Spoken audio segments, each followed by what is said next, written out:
Greetings, citizens of the internet! You can call me Nitro Indigo, and welcome to the fourth riveting instalment of Do Judge a Book by its cover! In case you're unfamiliar with this series, especially considering it's been over 2 years since the last episode, this is where I talk about book covers. Some of them are opinions, and some of them are jokes, but they're all in no particular order. This time, I'll be doing things a little differently.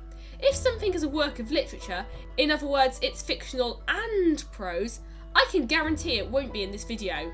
Without further ado, let's begin! To celebrate the 25th anniversary of Mighty Morphin Power Rangers, the comic had variant covers showing every ranger of a given colour, starting with reds for issue 26. It looks cool at first glance until you realise that Wes looks like a Cyclops, Brody is doing a really stupid pose, and Lauren is overshadowing Charlie because of course she is. Probably for the best, since the only person who can make the A-Squad suits look good is DeviantArt user Rider Boy. Also, there are multiple Mighty Morphin Reds because multiple characters have worn the suit. That makes sense. So why is there only one B-Squad Red when we've seen 3 of them? Wings of Fire is a common subject in Do Judge a Book by its cover, and the cover of the second graphic novel is actually really cool. The emphasis is placed on Tsunami by having the other Dragonettes be reflections. Unfortunately, the reverse is bland and colourless, because even in the world of dragons, coral bleaching is a real problem. I like that shadow in the distance though. I'm not sure who it's supposed to be, but it works because this is a mystery story.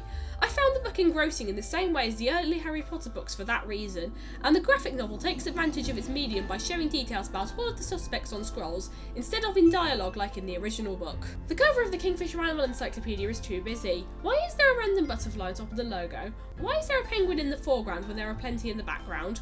Honestly, it would look a lot better if it was just a photo of penguins in Antarctica. I don't like minimalist covers on fiction because I like having a point of reference for what things look like, but an encyclopedia is going to have loads of images anyway. Just take a look at the Encyclopedia of Animals, a complete visual guide.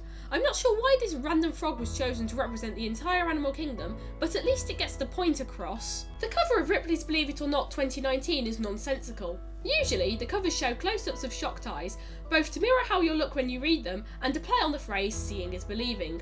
That year, however, they decided to make a Doctor Who opening. I don't get it.